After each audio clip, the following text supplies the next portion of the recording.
He's been painting all of his adult life, and in fact, he sold his first painting when he was 12 years old. Voice, iconic afro, and heartwarming catchphrase, "There are no mistakes, just happy accidents." Bob has brought joy and serenity to countless fans through his art. While we all cherish the cheerful persona he portrayed, there's a hidden chapter in his life that has remained untold until now. At 57, his son steps forward to reveal a tragic truth that may forever change how we see the legendary artist. Stay tuned as we uncover this poignant story behind the man who taught us to find happiness in every brushstroke. But before talking about these revelations, let's talk about Bob's early life and career. His early life. Bob Ross was born on October 29, 1942, in Daytona Beach, Florida. Bob, for everyone else, became a person who brought in him the hard-working value of professional skills. Jack, his father, was a carpenter, and Ollie, his mother, had a strong work ethic which she worked on as a waitress. As a kid, and when he moved to Orlando, Florida, young Bob became close to nature, a bond that would become a firm foundation of his artistic impression in the future. While many of his peers got through high school, Bob Ross left school after class 9, which was the end of his formal education. This wasn't a unique way out at the time and allowed him to be involved in the carpentry trade with his father. Here, he developed fine motor skills and learned to enjoy the joy of accomplishment. Nevertheless, it was exactly then that a twist of fate happened to him. A saw accident cruelly severed the tip of his left index finger. Although this event happened before his passion for art developed, it is there to remind us how strong Bob's fighting spirit was. At 18, in 1961, Bob Ross joined the Air Force of the United States, marking the beginning of a new stage in his life. The following 2 decades of his life were entirely devoted to his military service. In the end, he became the Master Sergeant. The Air Force service for him wasn't just a profession. It was a life-changing experience that helped him in many ways. From his time working on medical records to his leadership role as a first sergeant at Eielson Air Force Base in Alaska, where the Air Force had a base, the military changed Bob's character, molding it and influencing the style that would one day fascinate millions. Bob's military life revealed a unique contrast to the well-mannered man later to be identified with Bob. As a drill sergeant, he was famous for his stringent attitude and outstanding leadership qualities. On the other hand, this function went against his nature. He was not into shouting and the overly strict posture the job supposed. He even recalled in his own words being the guy who makes you scrub a latrine, the guy who makes you make your bed, the guy who yells at you if you're late to work. This could have given rise to his quest for a kinder kind of life. The spirit of that touching moment unavoidably found expression in his instruction and television project. The early paintings of Ross were nothing but a reflection of his innovative mind and growing skill. Being unable to afford conventional canvases, he turned to paint on the bent bottoms of gold pan discards, thus changing the utilitarian character of these objects into mirrors of his beautiful landscapes. He named these pancake paintings, and the tourists bought them for the handsome price of $25 each. This early accomplishment set his art interest ablaze, and he quickly graduated to selling his work to nearby art galleries. The turning point came when Ross experienced the technique called wet on wet, or alla prima. Bill Alexander, a German painter, first developed this technique that allowed painting whole pictures in only 30 minutes. The process was carried out by the application of successive layers of wet paint, with no need for complete drying of each layer. This unconventional approach particularly affected Ross, not just for its rapidity, but for the way it enabled him to capture the very core of a scene with fast, expressive brush strokes. Ross's creativity reached a turning point, and his achievement in painting was crowned with the formation of his own company, Bob Ross Inc., in the early 80s. He collaborated with his friends Annette and Mr.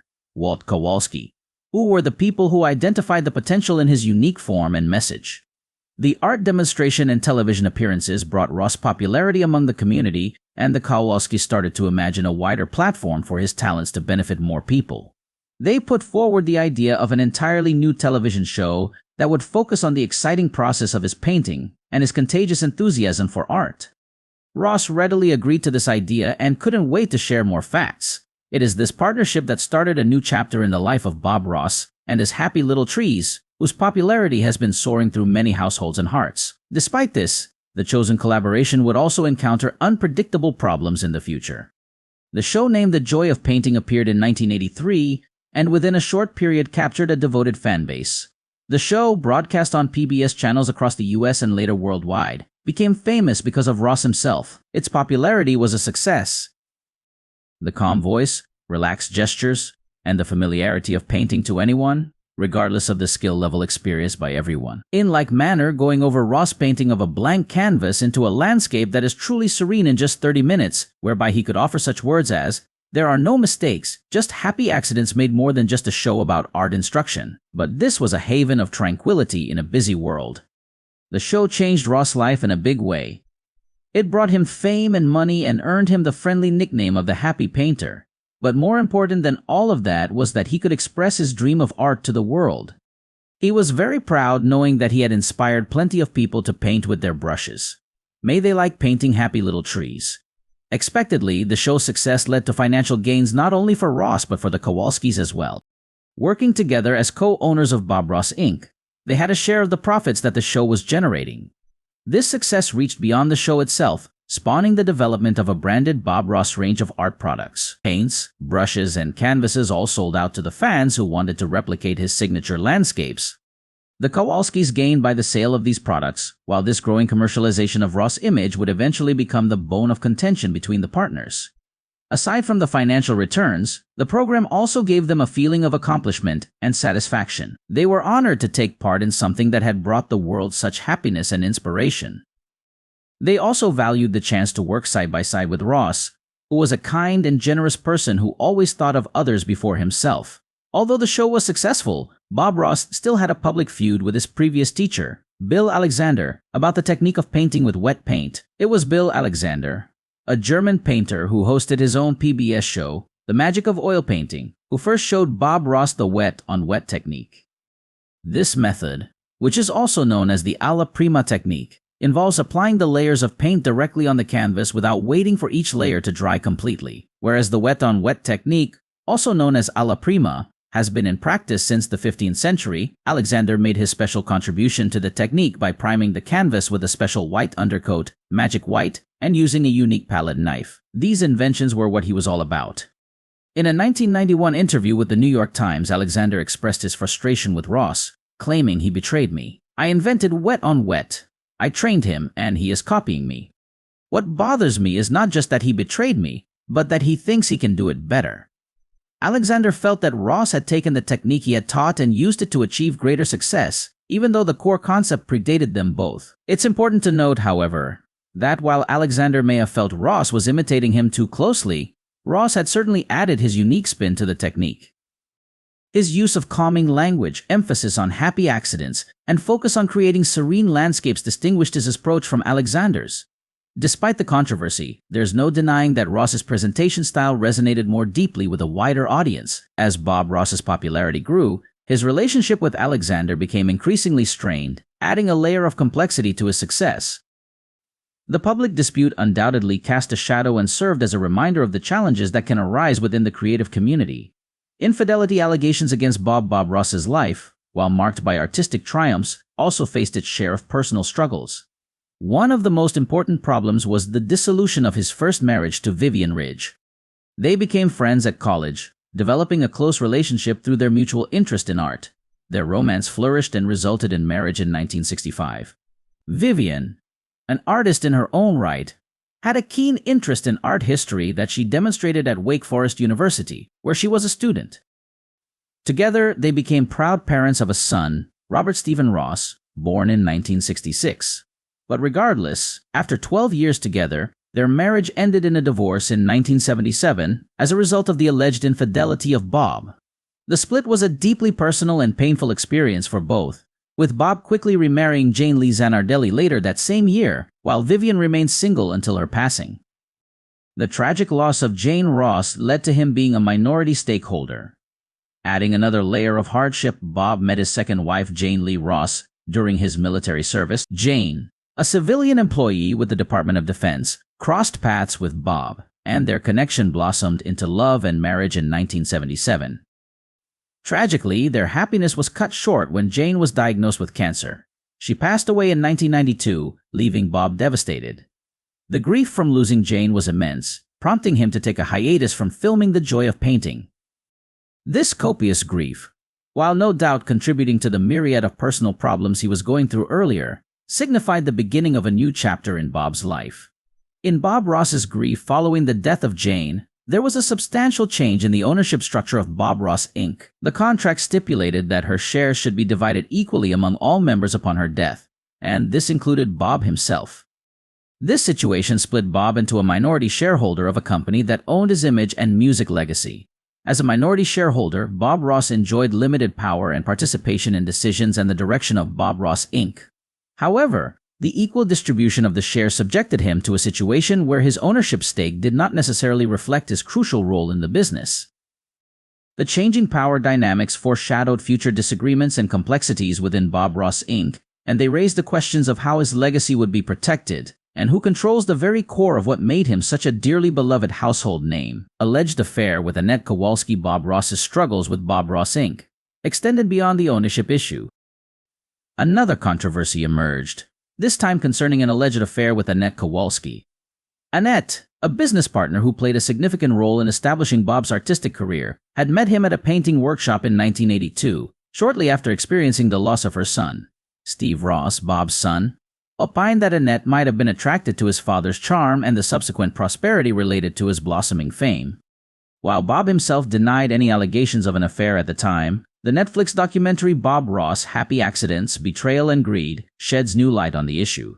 Steve Ross tells about his father's infidelity. "Yeah, there was an affair between my father and Annette, and archival footage in the documentary supports the claim. In one scene, Annette says to Bob, 'I don't know what you're on, but we should bottle it and sell it.' This particular passage, combined with other evidence, therefore implies that Annette might have perceived Bob Ross not only as a friend or colleague, but also as an attractive business prospect. These difficult relationships and emerging controversies hover around the latter part of Bob Ross's life, to the questions about the faithfulness and truthfulness of the persons around him.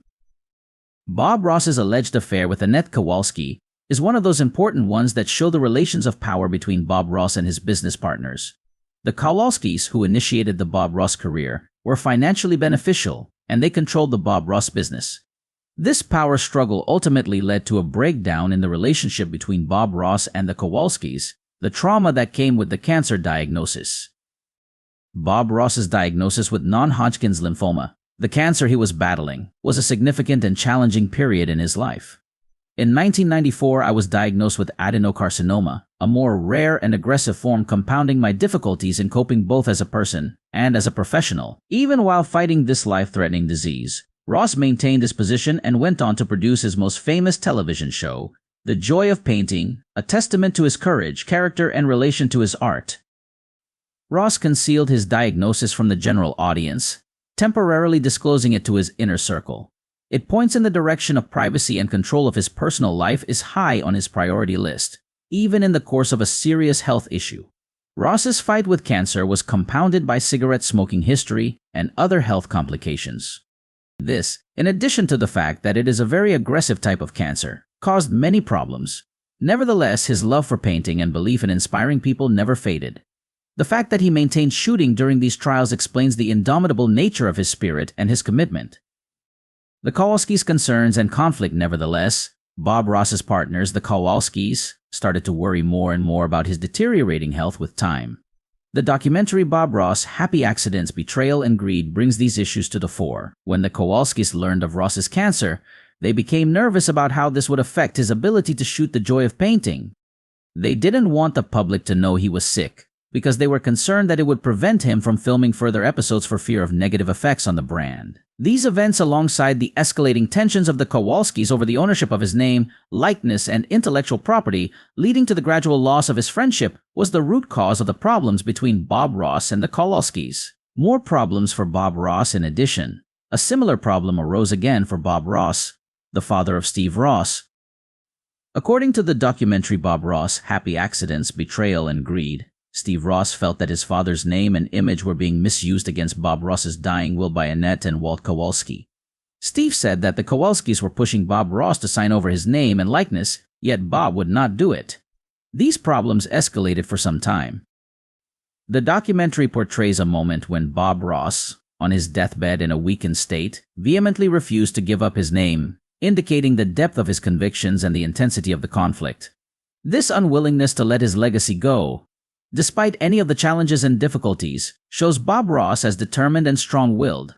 The Kowalskis' actions were reportedly driven by a desire to protect their financial interests and the lucrative business they had built around the Bob Ross brand. They saw Ross's declining health as a threat to their control over his legacy and the continued profitability of Bob Ross Inc. This struggle between the Kowalskis and Bob Ross about who has the authority and use of his intellectual property and trademark added another layer of strain to their relationship. As if the ongoing legal battle over Ross's estate was not enough, the Kowalskis' perceived attempts to exploit Ross's deteriorating health and seize his assets only further intensified the chaos and public outcry. Due to all these cancer diagnoses, he came across his third wife, Linda Brown, who was a nurse at the time. Thus, their relationship developed into a romantic one during that hard period of Bob Ross's life. Sadly, their marriage did not last long as Bob Ross died of complications of lymphoma at age 52, just 2 months after marrying Linda Brown in 1995. This tragic death not only marked the end of their time together, but also heightened the number of challenges that Bob Ross had previously faced in his personal life. Even though their union was of a very short duration, there was a deep bond between Bob Ross and Linda Brown that went beyond their relatively short time together. Following the death of Bob Ross in 1995, the Kowalskis, Bob's partners, and his son, Steve Ross, set into a complicated and contentious series of events. During that period, the Kowalskis contested and sought legal battles to keep Bob Ross, Inc. under their control and protect his intellectual property. Disputes over ownership after Bob's death. After Bob Ross passed away, the Kowalskis, who were his business partners, took over Bob Ross, Inc., the firm that aired the Joy of Painting program around the world. This statement established them as the ones who controlled the legacy and brand that Bob Ross had built. They as well acquired the right to use Ross's name, image, and intellectual property. Steve Ross had a really tough time when his father passed away. Rumor has it that the Kowalskis went as far as they did in taking advantage of their dear friend's status and tried to appropriate Ross's personal belongings, specifically his paintings and art supplies. They further complicated things by insisting that their charges were credited on Ross's business cards and that the estate paid for their business and personal reimbursements, which later led to lawsuits and legal battles. Lawsuit of Steve Ross against the Kowalskis. Steve Ross, the son of Bob Ross, took the issue to a lawsuit against the Kowalskis, the business partners of his father, in the year 2017. He yearned for his father's name and image, claiming an inheritable share of Bob Ross's legacy. Nevertheless, the federal court judge has found in favor of Steve in 2019. The decision hinged on contracts Bob Ross signed with the Kowalskis before his passing. These contracts granted them rights to his intellectual property, even though Bob's name, image, and likeness weren't explicitly mentioned. The court interpreted this to mean the Bob Ross Trust, established later, never held those rights. This solidified the Kowalskis' control over Bob Ross's nil. Under their control, Bob Ross Inc.